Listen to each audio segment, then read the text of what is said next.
So Paul landed the bombshell and quit and joined Slayer, but he didn't tell us directly. We had to find out through our manager Bill, who helped negotiate this whole thing for Paul. So basically, we felt a little double crossed in that moment. We were just about to sign a major deal, but Paul and I, at that point, were butting heads a lot because we were frustrated. We didn't have a label yet. We were trying to write, and I was throwing out ideas hell of quick, and Paul a lot of times liked to think about them. So we'd butt heads, and at that point, he was just ready to either quit. He said he was going to quit and go into Christianity, and then he got a call from Slayer. Wow. So I guess he went the whole other way. Yeah. Amazing. But not really. Paul's still of course a good-hearted soul. And no so matter are the what. guys in Slayer. That has nothing. Yeah, to do yeah, with yeah. them. I mean, come on. All they've ever worshipped is the almighty dollar. Okay. Nothing wrong with that. I guess not. Yeah. Anyway, but there's no devil, just dollars. But devil dollars, dollar devils. I guess that's one and the same, interchangeable. Yeah. So yeah, so when Paul fucking does that, we're like, holy fuck, we're about to sign a deal with RCA Records. So there was a whole bunch of Tim really felt betrayed by that one too, because him and Paul were super close by then, and we all did, But Matt was like, oh no, that's Killer. Matt's all cool. He's like, he's a Slayer, fucking right on. So we were left in a lurch, and that's where we found Steve Jacobs. Uh-huh. But when RCA came to see us, and they were skeptical because they knew Paul was in Slayer, but that could translate into something really good, sales-wise, because you have this Slayer thing. But then in the meantime of all this stuff happening, that is when fucking Nevermind came out. Uh-huh. It was. And we were in the middle of shit, and then Nevermind came out when Paul quit, and then we were about to fucking do another showcase. We did it at the Omni with Steve, and Steve was fucking phenomenal, dude. Totally underrated drummer. So commanded, so smooth that some people didn't understand how good it really was, because all of a sudden everything was smoothed out. Our sound just became, we were just but they weren't ready for that. People are like, you guys are choppy and weird, and and we weren't choppy and weird anymore. And our first showcase, the girl Leslie Lewis from RCA was there that wanted to sign us. She was still excited. Paul was there. Something happened, and they had a conversation. And then the next day, she's like, we're just can't do this. Not interested without Paul. Wow. Yeah, they had a conversation. I think in passing, from what I understood, it was just basically, Paul just said, I don't think this guy's the right guy. Really? Amazing. And that shouldn't have been anything to defer anybody. But if you're on the fence, all you need is a reason, And I'm not to say, and I also want to clear up, I think it was for the best, because whatever would have happened with RCA would have tarnished our thrashy legacy for sure, because we were on a different trajectory again. We were on a much more melodic, much more movie-esque, soundtrack-esque. So we kind of went through a whole period of time in there where we were kind of figuring out, all music was changing, but we're trying to stay the course, but what the fuck? And it's just, it's all kind of bleeding in, and so Distortion's a really fucking, it ended up dumping most everything we had in the past and wrote another year worth of material going into that. And that's when I got the call to do the Death gig. And we were just in the process of finishing the writing for Distortion. So that was a big thing for me too, getting a call from Death. DiGiorgio, right, who I barely really knew, uh-huh, but I knew from Sadis, called me the week before we're going in to do a demo, which ended up being the Distortion demo that got us signed, with Distortion, Rest Assured, and All That Is on it. 3 songs that two of them ended up in the album. Uh-huh. And I'm like, hey man, what's going on? He's like, yeah man, Chuck wants you to tour with us in Europe. I'm like, what the fuck are you talking about? What do you mean he wants to? I knew Chuck really good. We were good friends, but I didn't get the call from Chuck. He's like, yeah, dude, he wants you to come out to Florida and practice and go on this European tour. I'm like, for Andy LaRoque? He's like, yeah, pretty much. I'm like, fuck, dude, that's too much. I'm like, I can't do it. I can't fucking do it.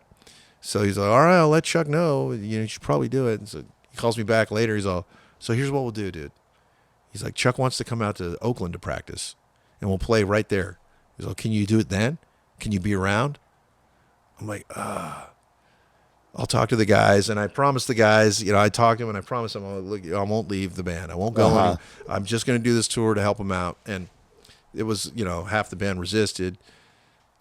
Tim was especially resistant of it. Actually, he really didn't They've like heard this all before, you know. Yeah, they're like afraid I'm going to go. Sure. But I mean, I got Russ. To me, he's the best. Right. Still, to the end, Russ was to me was like the guy I wanted to make music with because Right. anything I wrote, we could work on it together and it would be special, you know. So I wasn't about to go to you know, and I knew Chuck didn't really like singing like that already because we've had conversations. Chuck wasn't into the whole wow as much as people think he was. That's why he did Control Denied. He wanted power metal vocals. He likes power metal. To the end, Chuck loved power metal, and melodic metal. He loved Forbidden. So they did. They came out, man, and I didn't have a day to work on any of their songs, dude. Not one day. I did finish the demo the day before they showed up, and we had 3 days to rehearse. And Chuck, I was so nervous the night before, and I had so much anxiety, sitting in bed, talking to Alice on the phone because we didn't live together yet. I was like, I'm just fucking a wreck. I haven't learned anything. Fucking these guys are great. Like, you know, I didn't know Jean that well yet either. I was just fucking freaking out, dude. And she just says something to the effect of "Suck it up, Buttercup. Just get out there and go do it. So you'll be fine. Your anxiety will go away once you start playing with them." So I went into the room and I told Chuck, I haven't learned any songs. He's all, "It's all right, dude." He's all, "We'll just smoke some weed and I'll show you the riffs." I'm like, okay. So that's what we did. He showed me a riff. I learned it one time. Usually it was a one-time too, because first thing I realized, Steve, is their songs are easier. Much easier to play than the Forbidden shit. And I was like, thank God for that. Then the next thing I realized is each thing repeated 4 times. So if I learned a riff, I could do it 4 times, mostly. That was the golden rule. And it was going to work out. And I just had to remember that riff. So within 2 days, I'd learned the entire set. And on the 3rd day, the guys from Sadist showed up to hang out with Steve, all looking at me like all, you know, just like staring me down. Like, what are you doing here, Forbidden guy? You're not death metal. Wow. You know, it was like, you know, John Allen, Darren. all of them just looking at me like, you know, I could do that. And then I held my own for practice, but I never learned a solo the entire time because Chuck told me, don't. So don't do it, dude. He's all, just let the metal flow and just, he's all now. And then he tried to, we talked about being in the band later. Like, he did approach me on tour and he's like, it was going great, dude. Everything was great. The fucking tour was amazing, dude. It was like fastest the band ever played to this day. Because Gene's like, well, we got his right hand. Let's push it, you know. So we did fucking blaze shit, dude. It was the fastest.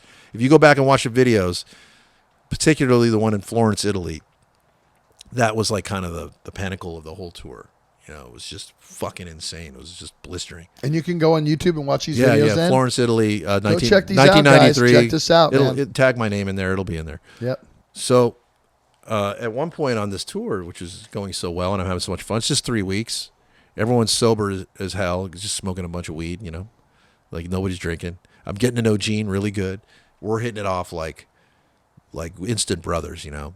And Chuck as well, and Steve I was getting to know too because he's so sarcastic. And the most. You got to navigate through the minefield of little comments. Sarcasm in the world. Yeah. He'll just look down and fucking. You make that little look in his face. He's like fucking clever guy. Yeah. So, but it was a great dude to this day too. Besides being the fastest, according to those guys, and I've seen them say in other interviews, is the best Death got along. Because something about the way Chuck and I got along made it so there's no confrontation. So how long was that period that it was only 3 weeks, dude. Only 3 weeks. And on the 3rd week, Chuck approaches me and asks me, he's like, "Hey man," he's all, "this is great. Everyone loves you. Like, it's really good." He's all, "Do you want to continue the tour and maybe do the next record?" And I was like, I didn't really, funny thing is I didn't think about it that hard. I go, no. Yeah, you can't. I'm like, I already told my guys, yeah, exactly. this is what I'm going to do. I'm going to go home and I'm going to get Forbidden Sign. I've been handing out these demos and see what happens. And one of them ended up with Gunn, who was BMG, and they ended up signing us. So my plan worked to go out there and get this thing. I was loyal again, you know, and I stuck with my fucking band on this one. And I had the hell of a time getting to know Chuck and becoming good friends. And, you know, I mean, I knew him before through Combat and Ultimate Revenge and stuff. But that was certainly like a great friendship from all those guys, a brotherhood that went to the end. And I cherish that time. I don't take it for granted. It was a nice little oasis in the middle of waiting for things to happen, and then things started It happening. also projected Forbidden it. again. It kind of kicked them started to go into. It helped that out, right? Yeah, it helped everybody. Sure. All parts. All parties got helped. Whatever resentments were built between that wasn't between anybody in death. And the Forbidden, there was a little bit of resentment about just going to do this, you know. So, but it turned out to work out, you know, and fucking my friendship with Gene to this day is as close as any friend I have. Like, we're really close, Love man. that guy. He spent many Such a many soft-spoken weeks. guy, but a hammer on the drums. The He spent atomic weeks clock. on my couches over the years. You know, every time he come here for a project. But what is it? You know, another funny thing about that is the night. It's like the week before they showed up. I was watching Headbangers Ball, the Death Guys in the Bay Area, and they played The Philosopher, and they also played this song by Steve Vai that had this trippy fucking singer that looked like he had tribal tattoos on his head. He was all shaved, wearing like a Cenobite fucking suit, you know, like a pleather suit. Devin Townsend. Yeah. So I'm like, that guy's amazing. And I was like, that guy, that fucking, he was singing on that song. Down, down, down, down, down, down, down, down, down, down, down, down, down, down. I don't even remember the name. But I was like, that guy is fucking phenomenal. I was like, who is that dude? I was talking to Gene. I'm like, dude, do you see that singer for Steve? I was like, yeah, that guy's killer. I'm all, if we ever start another band someday, dude, we should find that guy. Strapping young lad. And that turned into Strapping Young Lad, yeah. But Strapping I Young Lad. wasn't there. I wasn't Canadian enough. Jed. Jed Simon. Yep, Jed, my fucking metal That's- bro. yeah. Oh, both of our metal Tenet, bros. yeah. We love him. We're talking about doing another one. You should. Well, I have time. All right. So, so I come home. We end up fucking, those demos end up flying through and getting a few offers, and we end up going with Gun BMG. They actually offer us a really good deal. They love the demo. It was a time where you don't know, in 94, you don't know where anything's headed. We were already done by Yeah. then. We were already done. Yeah, you guys We were were. already done. Yep. And then, I was already in the work world. I yeah, was doing you were. construction already. Yeah. Yeah, Yep. fuck yeah. Went and raised my kids. My adult. You're children great now. kids. Thank You're you very great much. kids. I love Yeah, those guys, yeah. man. We're I used gonna to do a whole see, episode just with veering off that. I used to see them walking through the neighborhood when I was working with Tim over here, and they walk through and they look like they were like might have turned out angry back then, and they turned out anything. Music Great. is, but they're anything but angry. Yeah, they're good kids. They're great. Good Man. kids. Great job. Good Thumbs kids. up on this guy as a Thank you. dad. Thank you. So, anyway, so getting back to this whole thing, yeah. So we put out Distortion, and you know, of course, in America, And when did that drop, Craig? that was the 94. What month? It was around winter, maybe November. So almost 95 then. Yeah, Wow. almost 95, and we toured Europe on that album with Gorefest of all bands. Oh, who was- really? yeah, who was actually, they were turning more melodic and death metal-ish, and instead of being like as grindy as they were when they started. So it was a cool tour, but what's great about that is we were like considered the old guys. Wow. Yeah, right. Yeah, like that washed up band Forbidden. Yeah, from and the then we'd Bay Area fucking thrash. we'd bring the fire every fucking night, dude, and they had to end up respecting us. But they apologized because years later, all the guys in the band that I ran into again were like, sorry for we were being dicks, because they were definitely trying to make us feel like we were the opening band. But it was agreed to be a co-headlining tour. It was just a little side footnote. It was one of those ones, co-headlining till you get there. Right. And then how long did you guys go there for? How long was that tour? that tour was another almost 2-month tour. It was Wow, 2 fucking months in really Europe is extensive, man. brutal. It was probably October, just November brutal. into December. Especially at that I missed a time, lot of it's cold. football. I bet That was the you year we went to did. the Super Bowl in Ugh. '94, and I missed a lot of it. I just That's- read USA Today. I'd be like, pick it Right. up. You just won 51-3. I was Right. like, what Wow, the fuck? exactly. I'm like, it was That's crazy. all you had was. It was my first year USA season Today. tickets, and I missed half that year. Wow. But anyway, so that tour was. The label fucking really believed in us after that. I mean, they were fully into it. But more things, just the industry just still wasn't taking hold in America. We had to find other labels. We had to Yeah, do. you didn't with tour for that in the Massacre. States, We did did. you? You did tour in the In States for that. '95, we ended up touring twice on Distortion. Once with Testament, I cold called Chuck and I said, "Dude, I want to go out on your tour." And Chuck said, "Okay, work it out." And we worked it out. Great. So we went on tour with Testament for the Low tour because they were in the same position we were Sure. in. Yes, everybody was. Yeah, it was. We were done. Everybody was. There's a lot of If you weren't sparse done, nights. you were almost done. You know, There's a lot what of I mean? sparse nights. But what Chuck Yes. is he's a man of honor and true to his word, and he fucking knew that we needed this. Sure. He liked Forbidden enough. He loved Russ enough. He knew we needed this, so we did it, and it was a good tour. And then we came back and did another tour with Malevolent Creation, out of Florida, which is a weird bill. I love those But they guys. opened up for us on that tour. But it was fucking pretty rad, dude. And we bonded with those guys. And then, we came home from all that stuff and started writing another record. I started writing songs like Face Down Heroes off Green and stuff like that. Like on that tour, I had a really primitive. I see that was a cool phase for me personally, because I was so tired of the industry and not knowing where things were going to go. I just wanted to write our first fully fucking angry, for lack of a better word, primitive, caveman, tribal, whatever. I just said, I just want to write something just super fucking blah. So I kind of had That was Tempo of the Dam for us when we came back after everything. which That is was fucking That great. was Tempo of the Dam for us. We Still, were just hey, angry and no money and that's broke still- and no label, and let's just write that. Hey, what's right? Let's go be Exodus right That's my now. that's one of my top 3 Exodus albums, to be Thank you. honest with you. When you guys stormed back with that, I was like, ho ho ho ho, and that gave me some pause, as to what I was doing.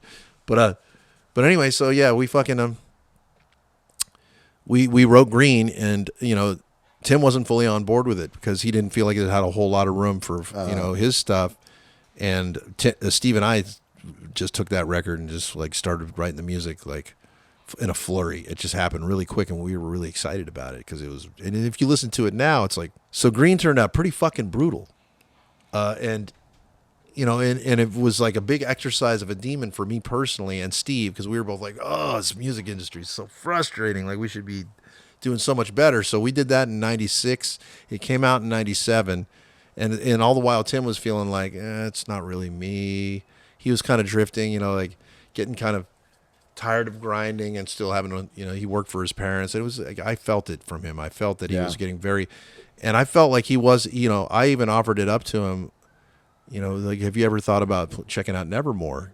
And he got really offended by it. He's like, he got offended. I was like, you should. So when we did break up, I said, Which was when, Craig? When did you guys 97. 97. After Green had come out, and Green the had label. And you didn't tour on Green then? No, we only did a couple shows. We played with Dio, played Club Chaos. That was it. We played the Dio show at the Troc, which was great.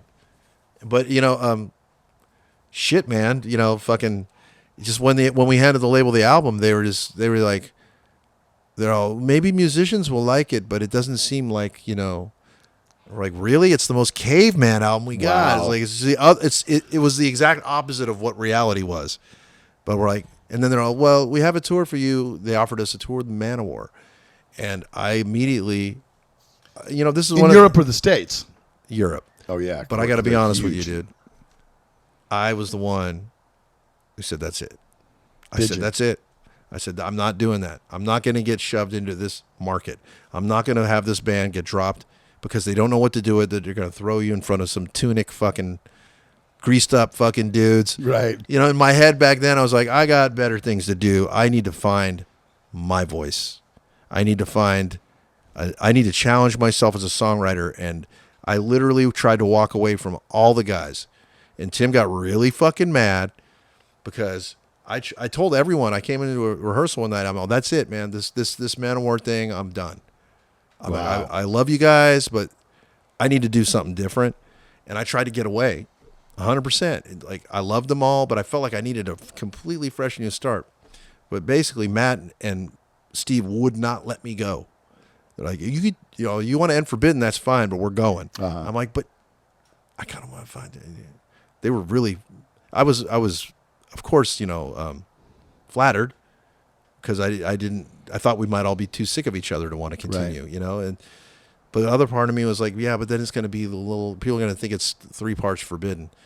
And Russ and Tim both took that like I did that on purpose, and that was not what I did. I tried to get away, and I'm glad I didn't because everything works out the way it's supposed to, you know. But I was literally trying to get everything off my shoe, and it was not to sound like a dick or be disregarding, because Forbidden deserves better than that. But in that moment, at that time, I felt like I wanted to be brave, and I wanted to try something new, and I didn't want to do what anybody else was doing. I wasn't interested in doing what Machine Head was doing. I wasn't interested in doing what anybody was doing. I was like, I discovered, and this is going to be like, some people are going to groan, but I discovered The Bends by Radiohead, and I loved their bravery. I was like, well, that's fucking brave. That album changed me a lot, dude. Wow. It's a heavy album. Guitar wise, it's super heavy. Wow. Like super heavy, explosive. Like it did a lot of things to me. I was like, I don't want to be like them. I just want to be brave. I just want to try things, you know? So that was the kind of the moment where it all. So now Forbidden's over. Forbidden is over. I don't know what I'm doing.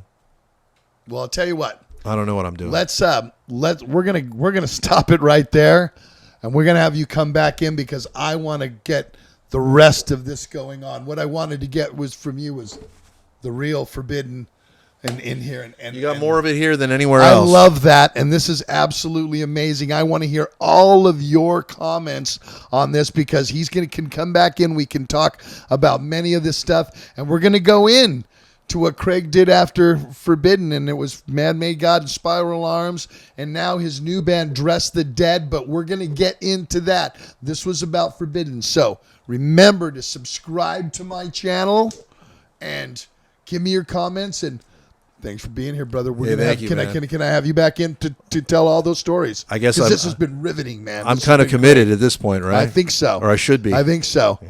I think so. So for everybody coming into the vault, I want to thank Craig for being in here, and we'll see you guys next time.